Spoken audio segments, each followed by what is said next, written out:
There we go. Good morning, Donna. Good morning, Moxie brothers and sisters. Good morning, Cheryl and Moxie brothers and sisters. Oh my goodness. This is the Cheryl and Donna show. And yeah, it's actually our last one for the year. We're going to take some time off to kind of refresh and renew in between Christmas and New Year's. And we'll see what the new year brings. And that's kind of what this morning's Morning Cup of Moxie is about, we're all looking at the new year. And I think for whatever reason, we look at the new year as a way of, starting again, kind of that clean slate. And, so there's so much wrapped around that this morning. And, for me, the new year is like new promises and new goals and things to kind of strive for. But every time I start out like that and striving, I never stick with things, or it just isn't what I should be doing. So I know I have to actually more transform a lot of my thinking in different perspectives and that kind of thing. Donna, so what's on your plate for the coming year? Like, what's your perspective on a lot of things? Do you run into the same kind of thing? I do.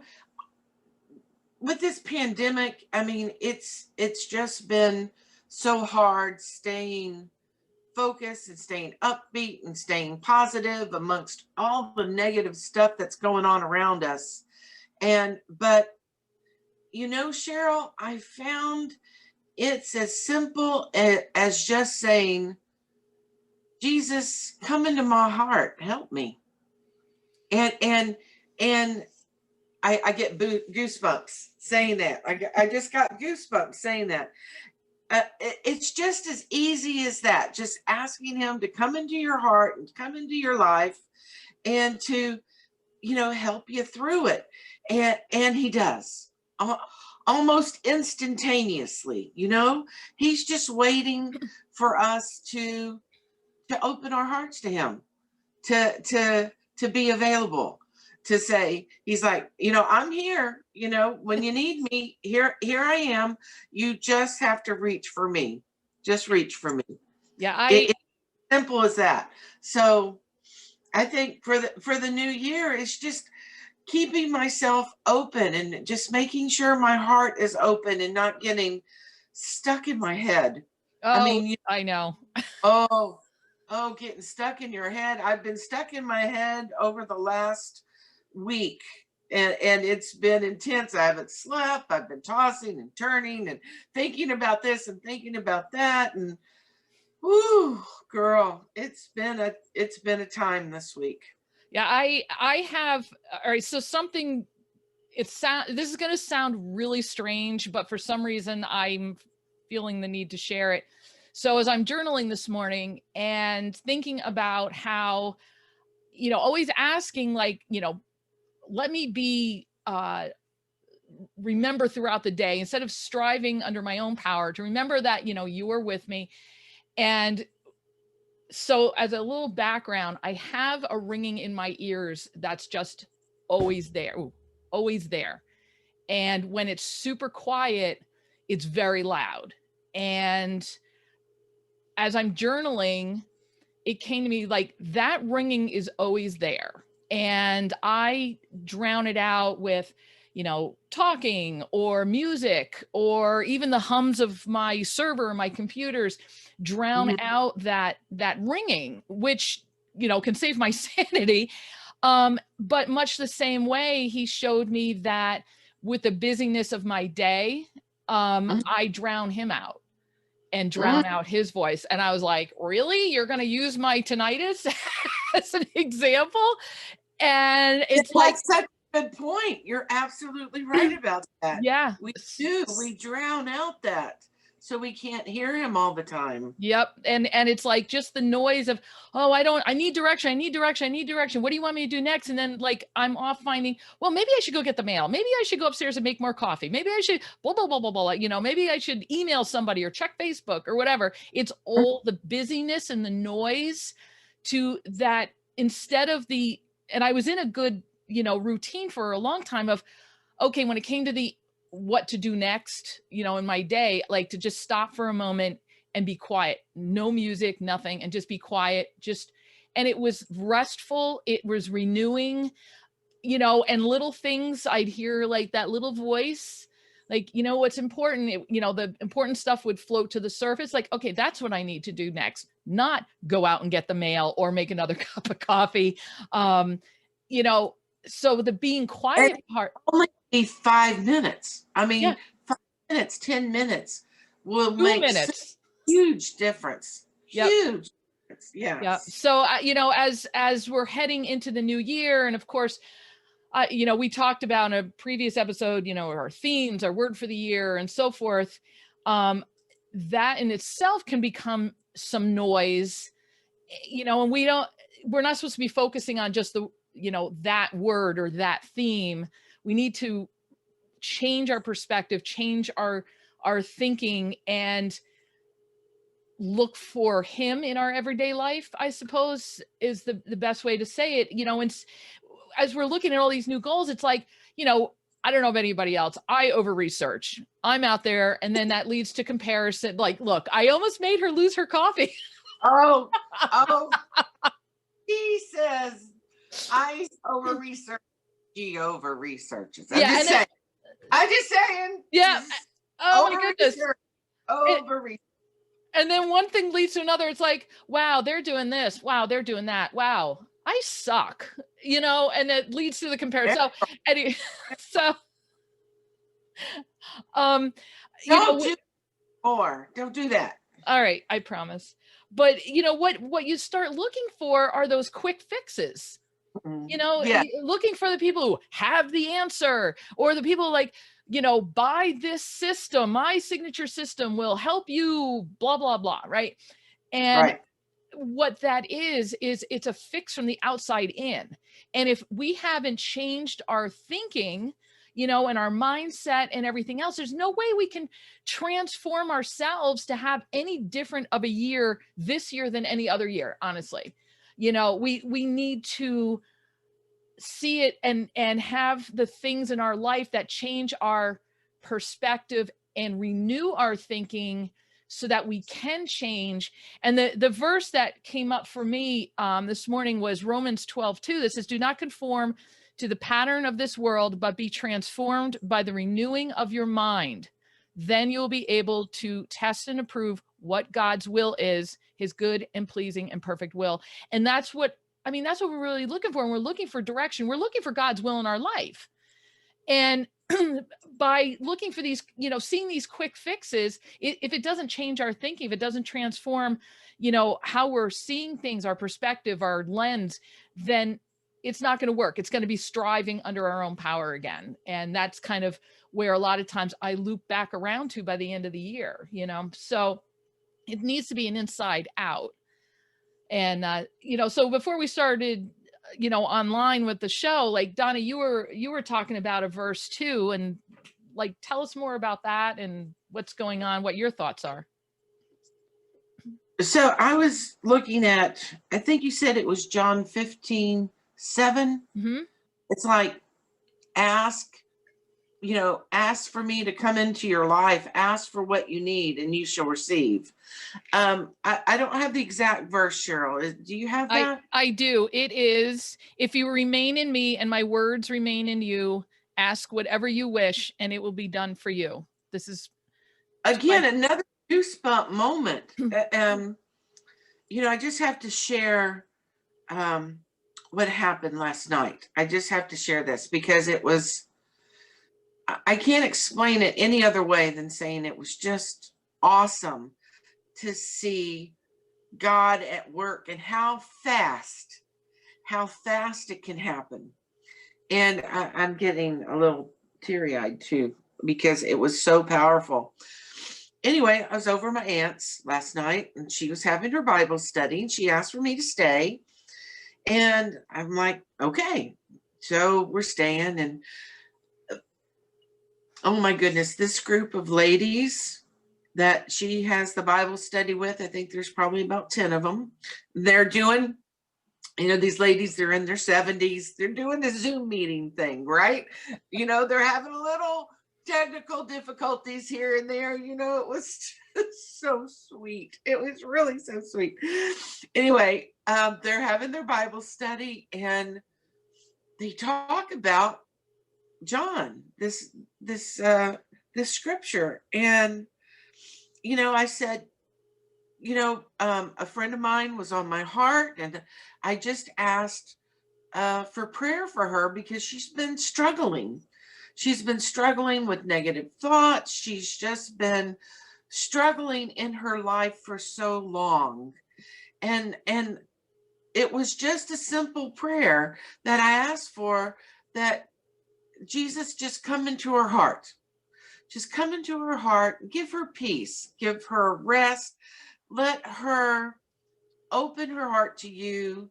I prayed for her family, and she had a relative that had passed, and we prayed for him as well. And it was just that simple.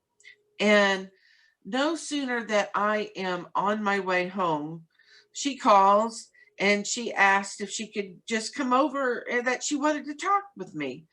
I said, sure. So I got home and I called her and she came down. And Aw. what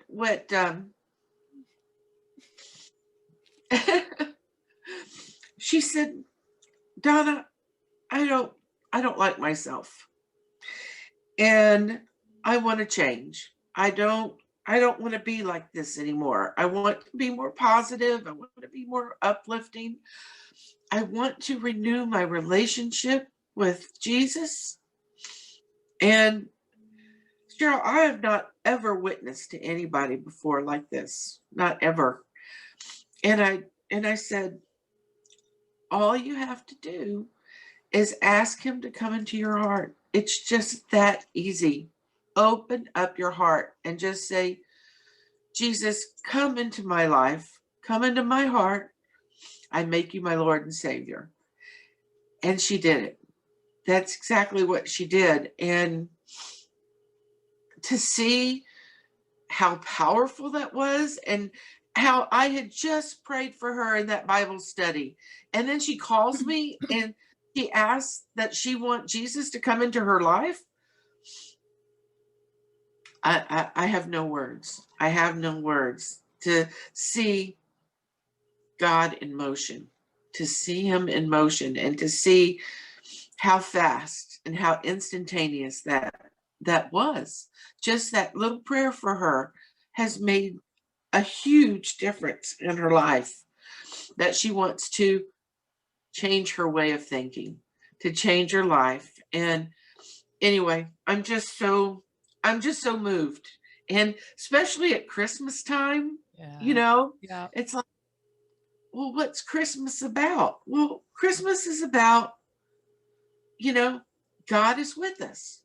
He's with us. He's around us. He's within us. He's there for us. We just have to ask and we have to reach, and he's there. That's that's what the message of Christmas is for me today.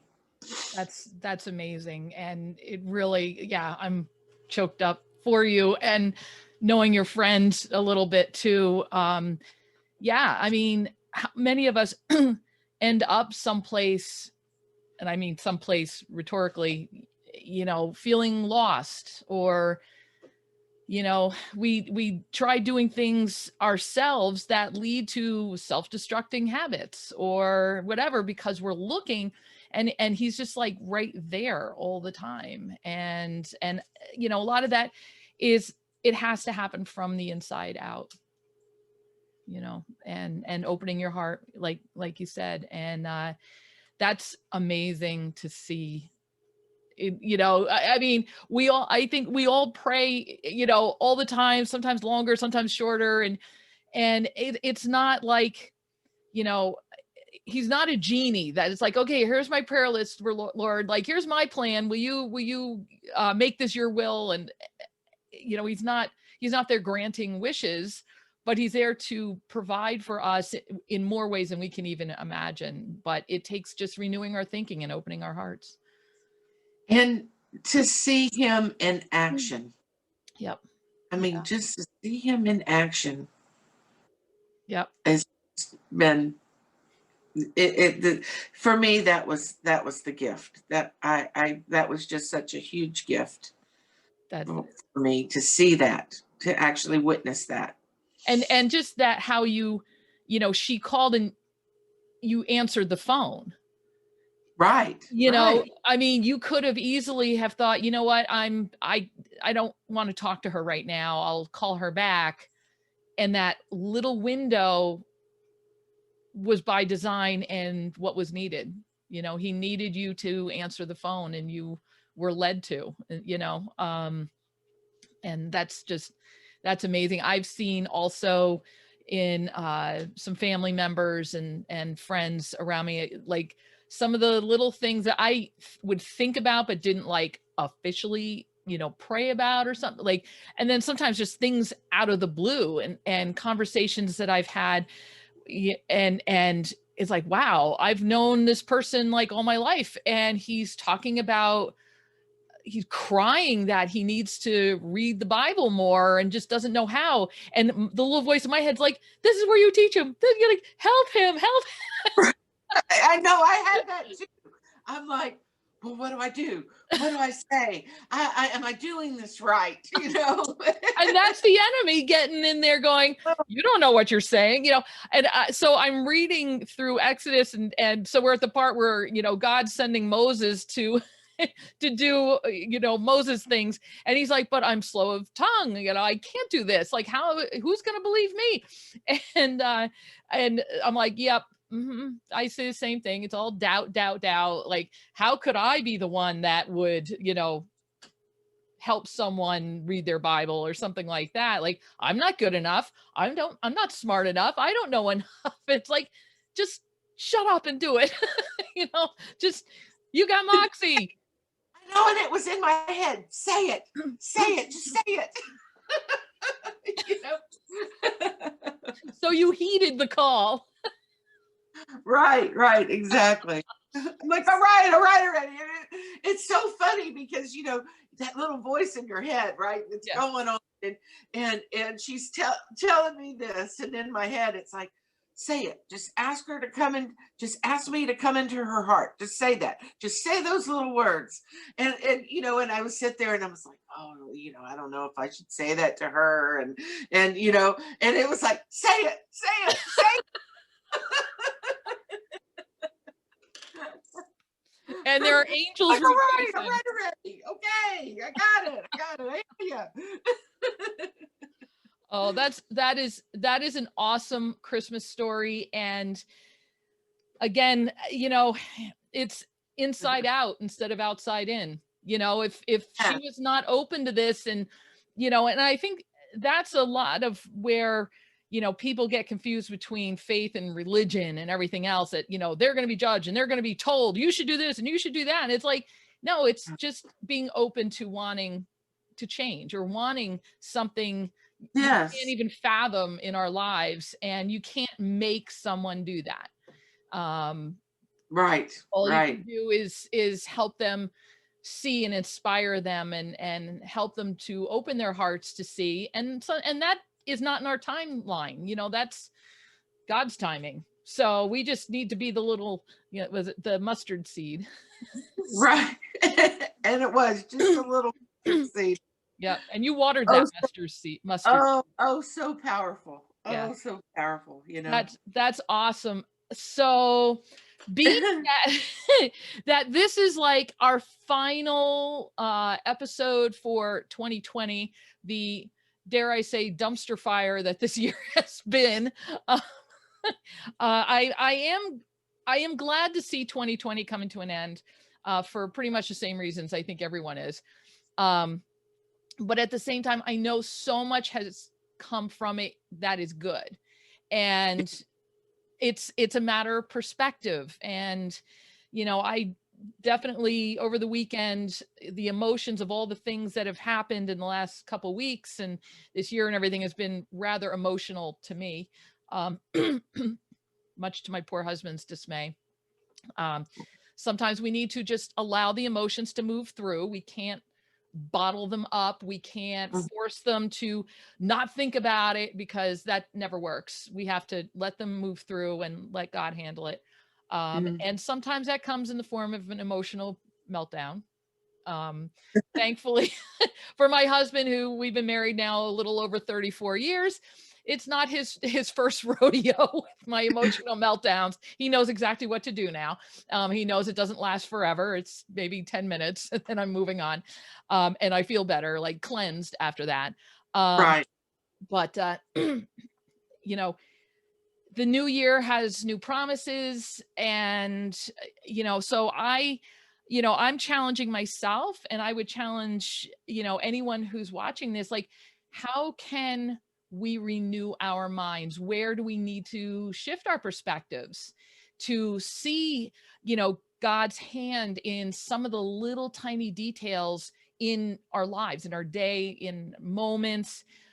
Where do we need to renew our thinking so that when we hit the ground in 2021, even though there's still a lot of leftover stuff going on, how we can change our perspective for the better. So I would love to know, what people's plans are, what is, if there's any way that Donna or myself or anyone that who would be open to conversation, if you need some help in renewing your mind, both of us are available to, to talk to you, cry with you, melt down with you, whatever it takes. Right. Right.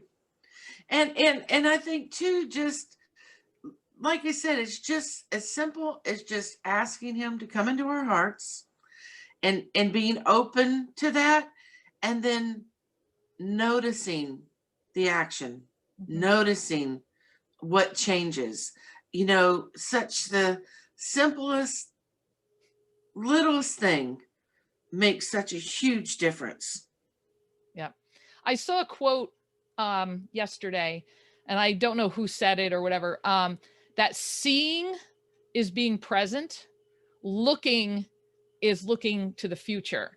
So I know, and what struck me was that I tend to get caught in that looking. So I'm not seeing what's right in front of me. I keep looking for something different.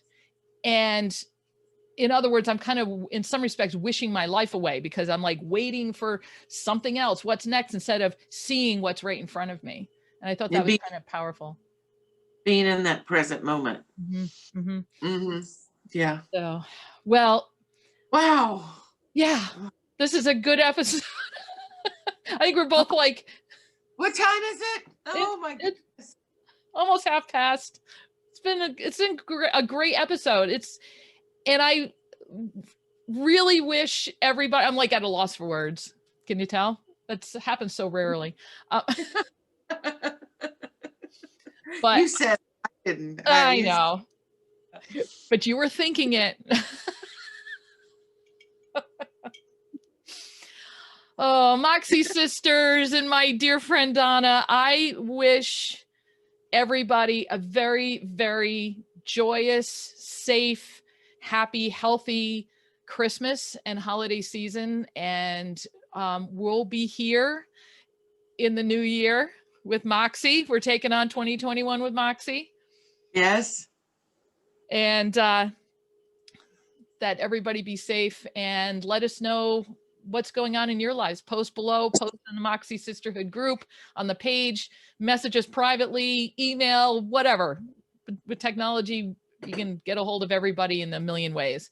And we would love to, help inspire, encourage you for a great 2021. Have any parting words, Donna? Everyone, I just wish you a very happy, Merry Christmas. That the new year for you be prosperous, be successful, that, you know, be positive, and that this year will help to transform your life for the coming new year, and that you do change your way of thinking and you open your heart more to Jesus and just let him in. It's as simple as that. Just let him in. Cheers. And Oh, celebrating you, don't forget, amen. celebrate. Happy New Year. Merry Christmas. Merry Christmas, everybody. See you next year.